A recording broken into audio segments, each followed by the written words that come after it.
यार कोविड ने हमें सिखा दिया था कि लाइफ में काम का होना कितना जरूरी होता है। आप कितना भी ट्रैवल कर लो, आप कितना भी चिल मार लो, अगर आपकी लाइफ में काम नहीं है तो शायद आपको लाइफ अपनी फुलफिलिंग नहीं लगेगी। करियर इतना इंपॉर्टेंट होते हुए भी लोग जाने अनजाने में करियर को ऐसे चूज करते हैं जैसे मानो आप किसी से बिना मिले या किसी को बिना जाने आप उनसे शादी कर लो। तो दोस्तों, करियर सिलेक्शन लाइफ का एक बहुत ही इंपॉर्टेंट डिसीजन होता है। तो अगर आप जानना चाहते हैं कि करियर को चूज करने का सबसे अमेजिंग और साइंटिफिक तरीका क्या है, तो ये वीडियो फिर आपके लिए है।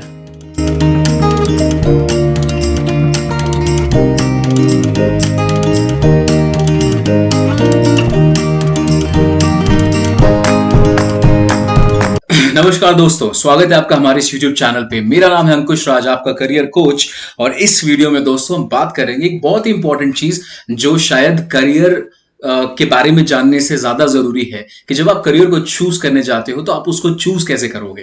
तो यार आपको पता होगा कि करियर आपके लाइफ का सबसे ज्यादा टाइम इन्वॉल्व करने वाला है। आप दिन में 8 घंटा सो लोगे, 8 घंटा बाकी काम कर लोगे, लेकिन मिनिमम 8 घंटा आप अपने काम में इन्वॉल्व रहोगे। ठीक है, तो अगर हम ऐसे कैलकुलेट करें कि जब आप वेकिंग आवर्स में हैं तो वेकिंग आवर्स में आपके लाइफ का सबसे ज्यादा टाइम करियर में, आपके करियर में जाने वाला है। तो गाइस, बाय डिफॉल्ट आपको ये जरूर समझना चाहिए, जो शायद बच्चों में अवेयरनेस नहीं है, कि करियर का जो डिसीजन है चूज करने का वो बहुत ही समझदारी से लेना चाहिए। लोग कैसे चूज करते हैं, आसपास में जिसको देख लिया, भैया दीदी दोस्त यार जहां जा रहे हैं वहां चले जाएंगे, किसी ने कुछ बोल दिया वो सुन लेंगे, बॉलीवुड मूवी में देखा था ऐसा होता है वो डिसाइड कर लेंगे, कुछ फैंटेसाइज कर लिया ऐसा होता है वो डिसाइड कर लेंगे। दोस्तों, ऐसे करियर डिसीजन अगर आप करते हो, आगे जाके हो सकता है आपको अपने डिसीजन पे थोड़ा सा प्रॉब्लम हो जाए। तो आइए बच्चों, हम समझते हैं कि सबसे अच्छा और साइंटिफिक तरीका जो बहुत सारे रिसर्च और बहुत सारे टूल्स और एनालिसिस और साइकोमेट्रिशियंस जितने टेक्नोलॉजी है उनको लेकर बनाया गया है, उसके बारे में हम बाद में बात करेंगे। पहले हम देखते हैं कि करना क्या चाहिए, हमें डिसाइड कैसे करना चाहिए। तो आइए सबसे पहले पॉइंट पे आते हैं दोस्तों। सबसे पहला चीज है हमारा इंटरेस्ट एरिया। तो आपने सुना होगा कि पैशन को फॉलो करो, पैशन को फॉलो करो। तो चलिए एक काम करते हैं, इंटरेस्ट के जगह साथ में इसको लिख देते हैं जिस चीज में आपका पैशन है। पैशन और इंटरेस्ट मतलब जो चीज नेचुरली आपको फैसिनेट करता हो सकता है आपको फुटबॉलर बनने का मन हो सकता है आपको म्यूजिशियन बनने का मन हो। ठीक है, तो जो चीज आपको नेचुरली, या हो सकता है आप बचपन से जाना चाहते हो एरोनॉटिक्स इंजीनियर में, या गाड़ियों बनाने का शौक है आपको, तो जिस चीज में आपका नेचुरल इंटरेस्ट है, जो चीज आपको नेचुरली फैसिनेट करता है, वो आपके इंटरेस्ट पार्ट में आता है। क्या चीज है? अच्छा, वो एक चीज नहीं होगी, वो बहुत सारी चीजें होंगी। सबको नोट डाउन करो और अच्छे से बैठकर एनालिसिस करो कि कौन सी चीजें आपको बहुत ज्यादा फैसिनेट करती है, वो आपका पैशन हो सकता है। सिर्फ पैशन के बेसिस पे क्या करियर डिसीजन लेना चाहिए? जी बिल्कुल नहीं, ऐसा बिल्कुल नहीं करना चाहिए। लोग कहते हैं यार पैशन को फॉलो करो, but let me tell you guys, it is very hard. बहुत कम लोग हैं जो उतना कंसिस्टेंसी के साथ, उतना परसिस्टेंस के साथ, उतना झेलने को तैयार है। तो सिर्फ पैशन आपका डिसाइडिंग फैक्टर नहीं होना चाहिए, इसके अलावा भी कुछ फैक्टर्स होने चाहिए। तो आइए सेकंड फैक्टर पे आते हैं, that is aptitude. Now aptitude के मतलब क्या होता है कि आप, हर इंसान में बेटा कुछ इनहेरेंट टैलेंट है। ठीक है, आपका कुछ अंदर का एक नेट, मतलब जो क्या बोलते हैं उसको, लेटेंट, जिसके बारे में शायद आपको भी आइडिया नहीं है, आप में वो कैपेबिलिटी है। और हम सब लोगों में वो कैपेबिलिटी कुछ ना कुछ जरूर होती है। सारे आदमी दुनिया में हर पॉइंट पे डम्ब नहीं होता, कुछ पॉइंट पे आप बहुत अच्छे होगे। तो ये एप्टीट्यूड का मतलब होता है कि आपका जो इनर स्ट्रेंथ है, जो आपका इनर क्वालिटी है, जो आप जिसमें नेचुरली बहुत अच्छे हो, आपके उसके बारे में थोड़ा सा अवेयरनेस बढ़ाना चाहिए कि आपका वो क्वालिटी क्या है, आप ये कैसे कर सकते हैं, उसके बारे में वीडियो में एंड में बात करेंगे। पहले आपको second point is aptitude, what is your natural ability, natural talent, natural hidden, जो भी आपके अंदर पहले से नेचुरली है, जिसको आपको बनाने में ज्यादा मेहनत नहीं करना पड़ेगा। चलिए बच्चों, तो एप्टीट्यूड के बाद आता है नेक्स्ट वेरी इंपॉर्टेंट पॉइंट, जिसको हम अक्सर ओवरलुक कर देते हैं अपने करियर को डिसाइड करते हुए।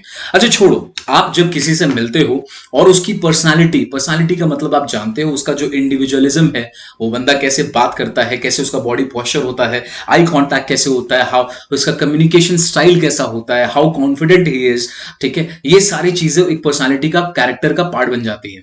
तो अगर आप किसी से मिलते हो और आपको उसका पर्सनालिटी बहुत अच्छा लगता है, तो मानो ना मानो आप उस बंदे को बहुत अच्छे से याद रखते हो, और कल को जाके आप फिर उससे मिलोगे तो आपको याद रहेगा, हाँ भाई उस बंदे का पर्सनालिटी में कुछ बात था, मतलब उस बंदे में कुछ दम था यार। तो पर्सनालिटी होता है यार कि आप में क्या ऐसा चीज है क्या ऐसा चीज है जो आपको यूनिक बनाती है, जो आपको क्राउड से अलग बनाती है? क्योंकि आपको हर करियर में किसी ना कहीं भी, कहीं ना कहीं आप कंपीट करोगे, और अगर आप कंपीट करोगे तो एक चीज जो आपको सबसे अलग बनाता है वो होता है आपका पर्सनालिटी। तो आपको अपने पर्सनालिटी के बारे में भी बच्चों अवेयरनेस बढ़ाना चाहिए। How are you as an individual, क्या आपका अच्छा पॉइंट है, क्या आपका वीक पॉइंट है, आप उसको कैसे ठीक कर सकते हो, और जो पॉजिटिव पॉइंट है उसको और अपने लाइफ में इंक्रीज करके एक अपना ब्रांड वैल्यू कैसे इंक्रीज कर सकते हो, that is the point of personality.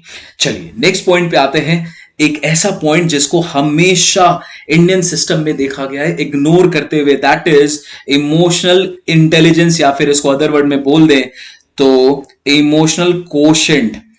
Guys आपको पता है कि आपकी सपोज करो अपने दोस्त से लड़ाई हो गई, वो आपका बहुत ही अच्छा दोस्त है, और आप उसके साथ कैसे रिएक्ट करोगे, कैसे बिहेव करोगे? क्या आप रिएक्ट करोगे या आप रिस्पॉन्ड करोगे किसी के बातों को सुनकर? ये जो इमोशन है, इंसान, आपको पता होगा हम लोग इमोशनल बीइंग है, हमारे में इमोशंस है, हम फील कर सकते हैं, ये हमें इंसान बनाता है। और ये जो फीलिंग्स है हमारा, आपके साथ कुछ बहुत अच्छा हो रहा है तो आप उस समय कैसे रिएक्ट करोगे? आपके साथ कुछ बहुत बर्बाद हो गया, बहुत बेकार हो गया, तो आप कैसे रिएक्ट करोगे? ये जो गाइस इमोशनल कोशेंट है, ये करियर डिसीजन के लिए बहुत इंपॉर्टेंट होता है। आप वैसे करियर को चूज ही नहीं कर पाओगे जहां पर इमोशनली आप बहुत ज्यादा इन्वॉल्व हो जाते हो, ठीक है? तो ये चीज को समझना, इस चीज को अक्सर इग्नोर किया जाता है। कोई बात नहीं करता कि जो आपका इमोशनल कोशेंट है दोस्तों, आपको उसके बारे में भी जानकारी रखना चाहिए अगर आप करियर में बहुत ही अच्छा सक्सेसफुल होना चाहते हो। Okay, next coming to the last point. अच्छा, इमोशनल इंटेलिजेंस हमने समझ लिया है। Last point is orientation style. Now what is orientation style? देखो यार, हर बंदे का ना जो ड्राइविंग फोर्स है, मुझे जो चीज मोटिवेट करता होगा, हो सकता है आपको वो चीज मोटिवेट नहीं करे। आपको जो मोटिवेट करता होगा वो मुझे मोटिवेट नहीं कर सकता, क्योंकि हम लोग अलग हैं। यहां पर हर लोग अलग है, हर लोगों का मोटिवेशन फैक्टर, जो इंटरनल ड्राइविंग फोर्स होता है वो अलग होता है। तो ये इसी को बोलते हैं कि व्हाट इज ड्राइविंग यू, आपको कौन चीज मूव करता है, मोटिवेट करता है, that comes in your orientation style. And trust me guys, अगर आपने कुछ ऐसा करियर चूज कर लिया है जो अंदर से आप उसके लिए ड्राइविंग फोर्स कैरी नहीं कर पाओगे, तो बताओ ना मुझे, आप क्या करोगे उस करियर में? कल को आप उस करियर को छोड़ दोगे और जाके रिग्रेट करोगे, या बोलोगे यार बेकार था, इतना लाइफ वेस्ट हो गया। अनमाइंडेड लाइफ में हम पैसे वापस कमा सकते हैं, हम बहुत कुछ वापस ला सकते हैं, लेकिन फॉर श्योर गया हुआ वक्त आप वापस नहीं ला सकते। It is irreversible decision. तो करियर का डिसीजन बहुत सोच समझ के बच्चों आपको लेना चाहिए। ओरिएंटेशन स्टाइल का जरूर ध्यान रखें, what is your driving force. तो अगर आप बोलोगे कि सर ठीक है आपने ये बता दिया, इमोशनल इंटेलिजेंस में देखो बहुत सारी चीजें आती है, लेट्स कवर दिस ऑल्सो, कि आपको आपका मोटिवेशन लेवल क्या है। एम्पैथी, एम्पैथी मतलब आप दूसरे के जगह पर रह के, इन अदर शूज, आप उसके इमोशन को फील कर पाते हो कि नहीं। आपका जो सोशलाइजिंग स्किल्स है कैसा है, आप इंट्रोवर्ट हो, एक्सट्रोवर्ट हो, या दोनों के मिक्सचर हो, या बन सकते हो, नहीं बन सकते हो, ये चीज समझना। अपने बारे में जानना, सेल्फ अवेयरनेस, भाई साहब ये तो दुनिया में बहुत लोगों को पता ही नहीं है कि वो एज अ इंसान, वो एज अ बंदा, वो बंदी कैसा है, वो कौन से सिचुएशन में कैसे रिएक्ट करेगा। अगर उसको खुद का ही पैटर्न नहीं पता है, वो कैसे अपने लाइफ में बहुत अच्छा करियर डिसीजन ले पाएगा। तो ये इमोशनल इंटेलिजेंस है, मतलब इमोशनल क्वोशंट का बात है। चलो हम इसको समराइज करते हैं। तो हमारे पास ये 5 वर्ड निकल के आते हैं जो आपको ध्यान देने हैं अपने करियर डिसीजन में। एक का मतलब एप्टीट्यूड, आपका एप्टीट्यूड कैसा है, आपका इनर स्ट्रेंथ क्या है, इनर एबिलिटीज क्या है। पर्सनालिटी, आप में ऐसी क्या बात है जिसको हम लोग एक्स फैक्टर भी बोलते हैं, आप में ऐसी क्या बात है जो आपको बाकियों से अलग बनाता है।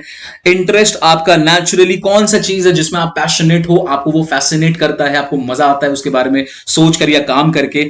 आपका इमोशनल वेलबींग कैसा है, भाई साहब आप कैसे रिएक्ट करते हो, आप इमोशंस को कैसे हैंडल करते हो, आपको अपना इमोशन समझ में आता है या भी नहीं भी समझ में आता है। And last is what is your driving force, that is your orientation style. तो अगर आपने ये APIEO पे वर्क किया है तो आप अपने बारे में थोड़ा सा अवेयरनेस बढ़ा सकते हो। And please make your decisions on the basis of these tools instead of जो भी आसपास में आप देखते हो, या कभी कोई, आप समझ सकते हो आप कैसे डिसाइड करते हो। बहुत सारे लोग जिनको मैं मिलता हूं, सारे लोग ऐसे डिसाइड करते हैं। अब आप बोलोगे सर ये APIEO है क्या, क्या करे? तो देखो, there are certain tools, there are certain assessment, there are certain ways जहां पर आप अपने APIEO को चेक कर सकते हो, जिसको हम अदर वर्ड में साइकोमेट्रिक असेसमेंट भी बोलते हैं। तो अगर आपने जानना चाहते हो कि ये APIEO क्या है तो आप हमें जरूर कमेंट बॉक्स में करके बताएं। आप मुझसे इंस्टाग्राम पे पर्सनली कनेक्ट कर सकते हैं, मेरे इंस्टाग्राम ID का भी लिंक दिया हुआ है, कौटिल्य के पेज का भी इंस्टाग्राम आईडी लिंक दिया हुआ है, आप कनेक्ट करें and we can help you in getting your API EO। तो बच्चों ये छोटा सा वीडियो था, बहुत इंपॉर्टेंट तरीका क्या कि साइंटिफिक तरीका, ऐसे अंदाजी में बिना समझे करियर मत चूज करें। या तो आप उस करियर में टॉप में नहीं पहुंच पाओगे या बीच में रह जाओगे, या तो आप उस करियर को छोड़ दोगे। और आपको पता होगा कि जब आप बीच में करियर छोड़ते हो, ये बहुत ही कॉमन चीज है दोस्तों, मिड लाइफ क्राइसिस बोलते हैं इसको। बहुत लोग अपना करियर बीच में छोड़ देते हैं, उनको समझ में नहीं आता क्यों कर रहे हैं, क्या कर रहे हैं, क्या मिलेगा। ऐसा काम नहीं करने का है। तो बच्चों अगर आपको ये छोटा सा प्यारा सा वीडियो अच्छा लगा हो तो हमारे चैनल को यार सब्सक्राइब करें। आपके लिए वीडियोस बनाने में हम काफी रिसर्च करते हैं ताकि आपको बहुत ही अवेयर बनाया जा सके। तो चलिए बच्चों, वीडियो में इन तक बने रहने के लिए बहुत बहुत शुक्रिया। वीडियो अच्छा लगा हो तो इसे लाइक करें यार, अपने दोस्तों में शेयर करें और अपने चैनल को सब्सक्राइब करें। हम ऐसे ही वीडियो लाते रहेंगे, आपको जागरूक बनाते रहेंगे। तो वीडियो में इन तक बने रहने के लिए बहुत बहुत शुक्रिया। मिलते हैं आपसे अगले वीडियो में। Till then everyone be happy, take care and bye bye. Subscribe now and press the bell icon. Never miss an update.